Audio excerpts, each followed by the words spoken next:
Sedaj spomladi, ko smo večino sadnega drevja že obrezali, je primeren čas za prvo škropljenje, tako imenovano predspomladansko škropljenje, z katerimkoli od bakrenih pripravkov.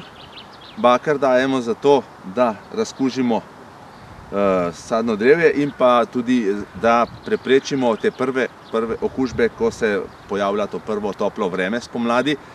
In pa, če so ostali slučajno še kakšne vejice, kjer so se lansko leto držali kakšni plodovi, ki so zgnili, tam so klice teh bolezni in oziroma s škropljenjem, z bakrenimi sredstvi, v bistvu preprečimo naprej razmnoževanje teh bolezni.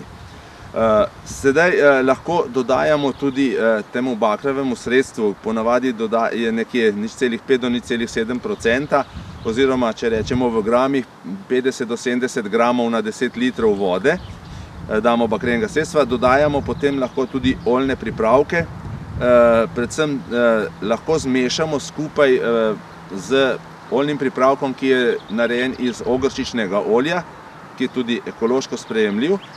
Če pa dodajamo, oziroma če bi pa škropili z sredstvom, z oljem, ki je na podlagi mineralnega olja, tega pa ne smemo mešati z bakrenimi sredstvi, ampak moramo počakati mogoče uro, dve in potem gremo še z oljnim sredstvom.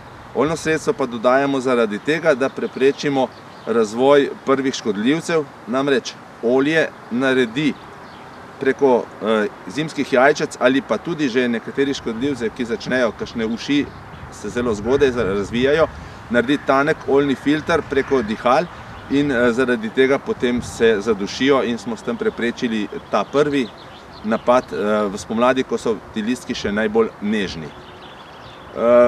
Potem bo potrebno seveda še škropljenje marelic, ki v letošnjem letu sedaj sredi marca že cvetijo, tudi v Ljubljani.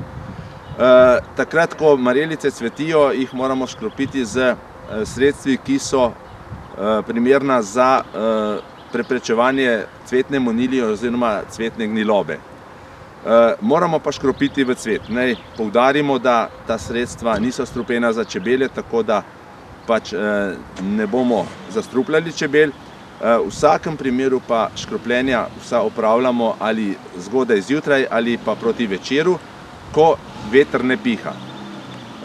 Takrat tudi čebele ne letijo, tako da jih pri tistem delu, ko ga opravljajo sedaj na marelicah, ne motimo, pa tudi poznejša škropljenja vedno opravljamo zvečer ali zjutraj, čez dan ni priporočljivo škropiti, posebno v sončnem vremenu, ker se potem, ko pade škropivo recimo na list, se na tistem mestu prehitro zasuši in potem ni cel list zaščiten. Če naredimo škropljenje zjutraj, ko je list še malo vlažen, ali pa zvečer, se to škropivo razlije po celem listu in nam ščiti celo površino lista.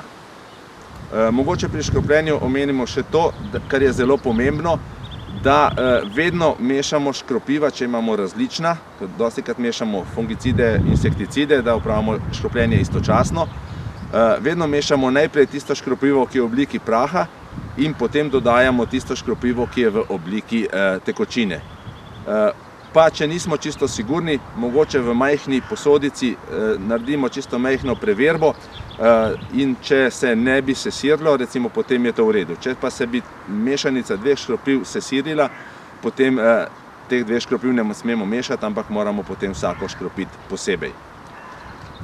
Mogoče samo še to, zdaj v spomladanskem času z bakrom, z bakrenimi sredstvi smo omenili, predvsem breskve je zdaj zadnji čas, ker opažamo, da se že tukaj tile vegetativni brsti, ki so na konceh vejic, so že začeli odganjati in to je zdaj tisti čas, ko prihaja do okužbe z breskovo kodravostjo, tako da zdaj je tisti najoptimalnejši čas, ko so brsti toliko razviti in da preprečimo to bolezen.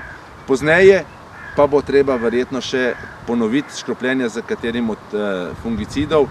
Letos je pomlad izredno zgodna in bo prav gotovo še toliko časa trajalo, da bo vsaj eno škropljenje še nujno potrebno.